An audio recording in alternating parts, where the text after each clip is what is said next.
Every British family ate these meals in the 1980s. Then they disappeared forever. Before everything changed. Before the BSE crisis destroyed our confidence in British food, before celebrity chefs told us what we were eating was wrong, there was a time when Findus Crispy Pancakes meant mum loved you, Arctic roll meant pushing the boat out, and the smell of liver and onions on Thursday night drifted through every suburban estate in Britain. Today, we're stepping back into 1985 for just one day. And I guarantee number 3 will make you taste that molten garlic butter explosion all over again.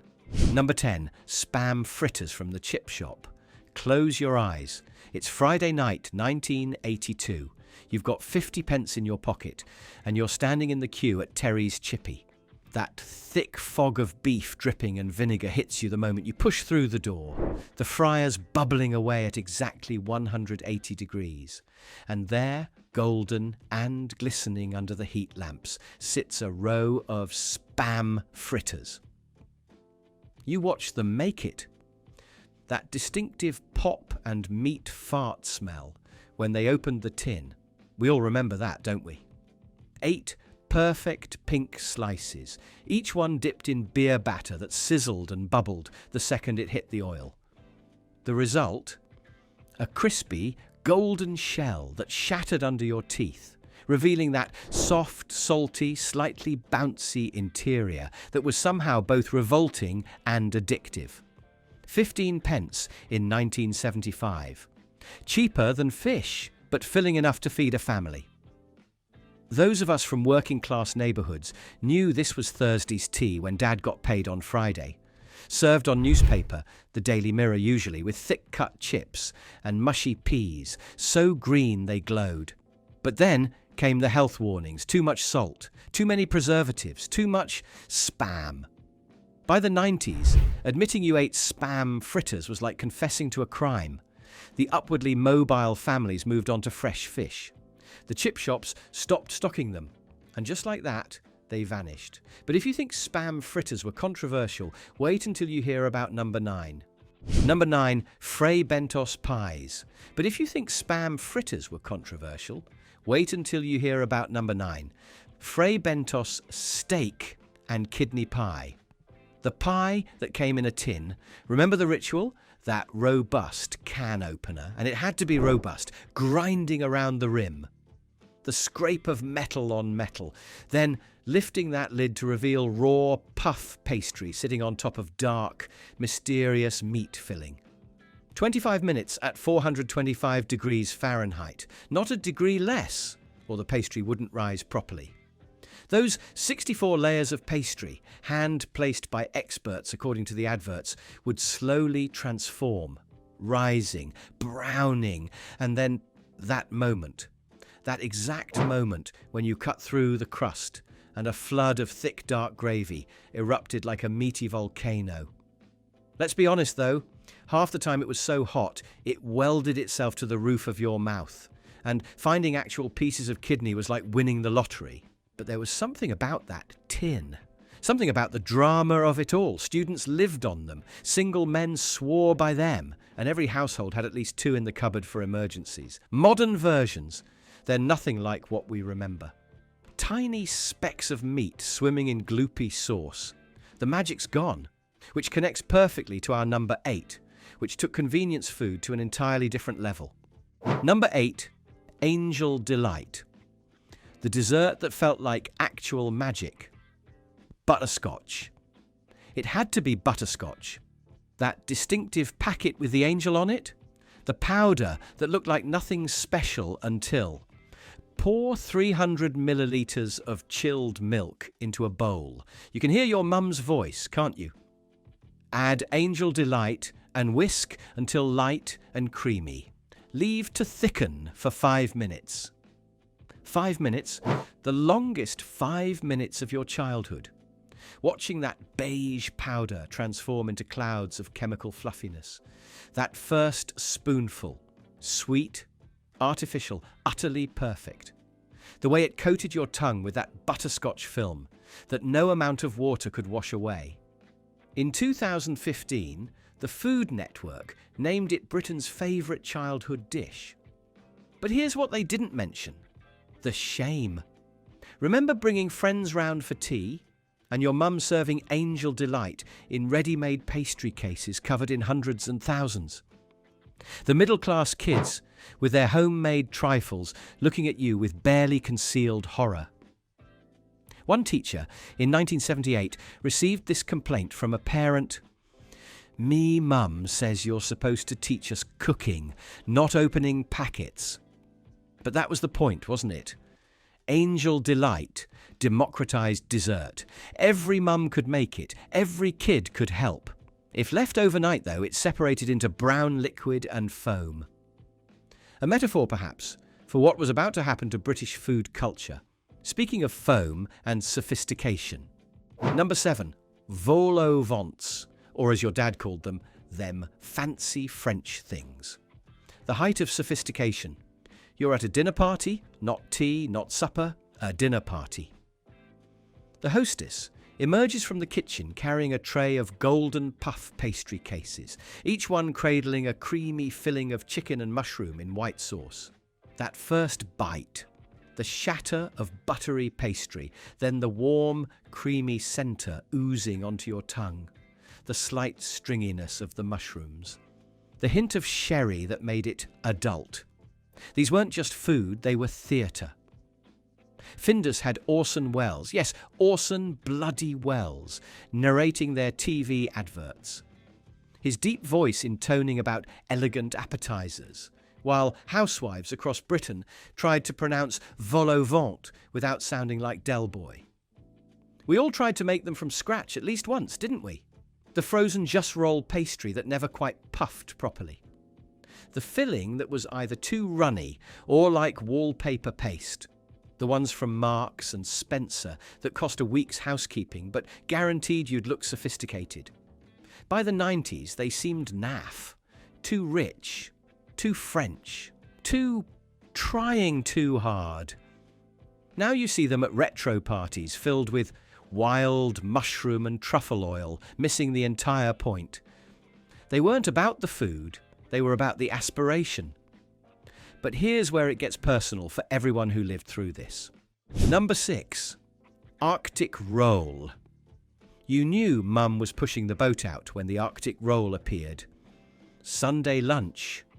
Your auntie and uncle visiting with your cousins. The good plates out. And then, after the roast, after the clearing of plates, Mum would disappear into the kitchen and return with that distinctive silver-wrapped log. The ceremony of unwrapping. The careful slicing had to be thick enough or it'd collapse. That first reveal of the spiral, white ice cream, that thin line of radioactive red jam, all wrapped in that slightly damp sponge. The race to eat it before it melted into pink soup on your plate. Bird's Eye made them. By the 1980s, if you laid a month's worth of sales end to end, they'd stretch for 25 miles.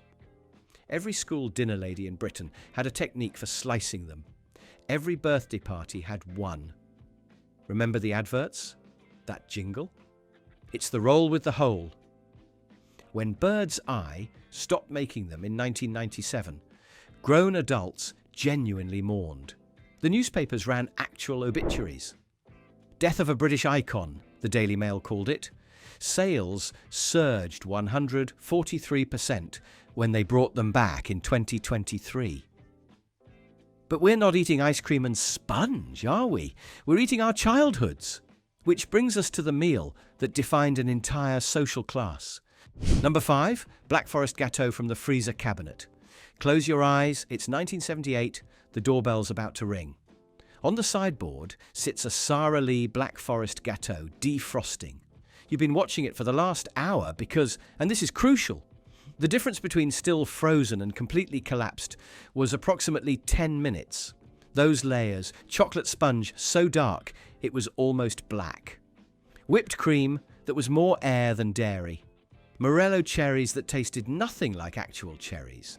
And those chocolate shavings on top, curled with the precision of a Swiss watchmaker. This wasn't just pudding. This was a statement. served with blue nun or black tower wine, both considered impossibly sophisticated. Your parents had been to a Burney Inn, experienced the holy trinity of prawn cocktail, steak, and Black Forest gateau, and by God they were bringing that restaurant experience home. The real German version has Kirschwasser, cherry brandy. The Sara Lee version had sugar, more sugar, and something that might have once met a cherry in passing. But that wasn't the point. The point was the effort, the sophistication, the fact that dessert came from a freezer, not a tin. But there was one convenience food that revolutionized British kitchens more than any other. Number 4. Findus Crispy Pancakes. The meal that meant Mum loved you, but was also absolutely knackered. That orange box in the freezer. 3 varieties: minced beef and onion, chicken and mushroom, or, if you were incredibly lucky, cheddar cheese. 20 minutes in the oven. 0 cooking skill required. Maximum satisfaction guaranteed. But let's talk about what really happened when you bit into one. First, the crunch. That golden breadcrumb shell shattering. Then, and this was Russian roulette, either perfectly warm filling or molten lava that immediately fused to your soft palate. The cheese ones were the worst.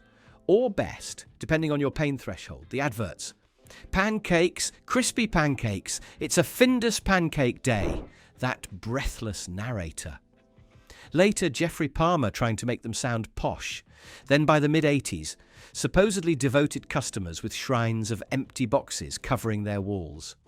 Tuesday tea time, 1983. Grange Hill finished at 5:05. Mum home from work at 1/4. Crispy pancakes in the oven by 1/2. On the table by 6 with smash and peas. Dad home at 6:30. Coronation Street at 7:30. Every single Tuesday. Like clockwork. The 2013 horse meat scandal killed them. Findus discontinued them in 2016. Bird's Eye tried to bring them back, but it's not the same. They were never about the food. They were about that specific moment in British history when convenience meant freedom, not compromise. Now we've reached number 3, and this changes everything you thought you knew about ready meals. Chicken Kiev, the dish that could literally injure you. October 1979. Marks and Spencer launches Britain's first ready-made Chicken Kiev. £1, 99 pence. The equivalent of £10 today for one portion. And people queued for them. You knew the warnings. Every restaurant that served them had to warn you. Beware of the hot filling. But nothing prepared you for that moment. The knife going in, the golden breadcrumb giving way, and then, whoosh, that jet of molten garlic butter shooting across your plate, sometimes across the table, sometimes onto your shirt. That smell, garlic, parsley, butter, filling the entire room. Your mouth watering before you've even taken a bite. The proper ones had the wing bone still attached, wrapped in a little paper frilly collar. The skill required. Butterfly the chicken breast perfectly. Make the garlic butter just right. Seal it completely. Double breadcrumb. Deep fry at exactly the right temperature or the whole thing explodes. This wasn't just food. This was performance art. M&S reported 25% sales increases as recently as 2011. It was included in the UK's official inflation basket. The government literally tracked the price of Chicken Kiev to measure the economy. But here's what killed it. We learned to cook. Really cook. Suddenly injecting butter into chicken seemed excessive. The magic was gone. Which, as you're about to see with number 2, was about to happen to British food culture entirely. Number 2. Liver and onions. The Thursday night trauma that built character. That smell. You know exactly which smell I mean. That metallic, iron-rich aroma that crept under your bedroom door at 5 p.m. every Thursday without fail, your stomach dropping because you knew there was no escape. Liver night. The ritual was always the same. thin sliced lamb's liver, sometimes beef if Dad's wages were good, soaking in a bowl of milk to take the bitterness out. The violent sizzle when it hit the pan, the onions caramelizing, the bisto gravy made with the pan scrapings.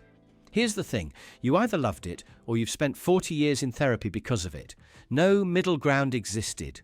The texture, when cooked perfectly, silky, tender, melting.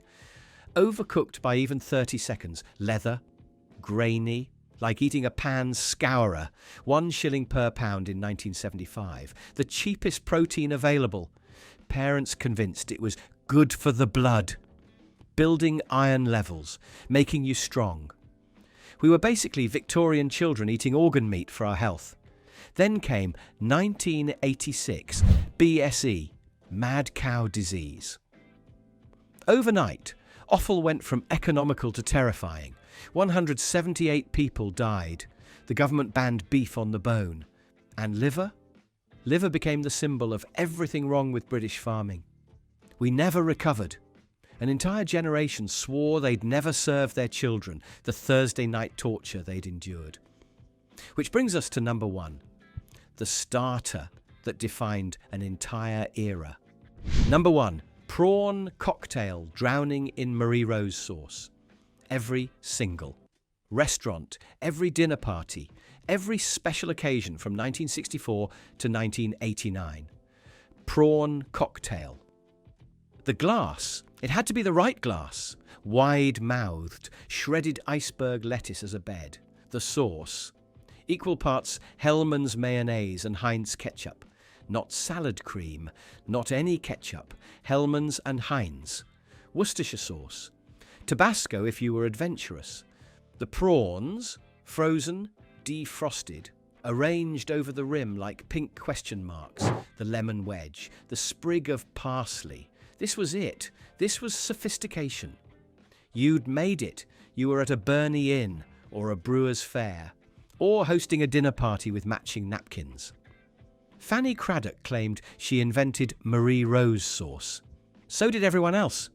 It didn't matter. It was pink, it was creamy, and it meant you weren't eating beans on toast. So ubiquitous, it has since become something of a joke in Britain. That's what food writers say now, something everyone denigrates yet secretly loves. But they're missing the point. Prawn cocktail wasn't about prawns. It was about possibility, about ordinary people eating like they imagined rich people ate. By the 1990s, it was dead, killed by rocket salad and sun-dried tomatoes.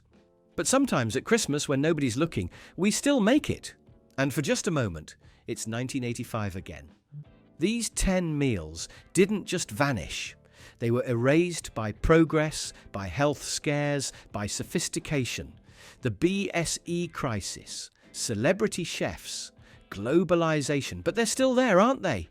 In that first smell of garlic butter, in the crunch of golden breadcrumbs. In the specific way your mum said it's Arctic roll for pudding. What was your Thursday night tea? Did your chippy do spam fritters?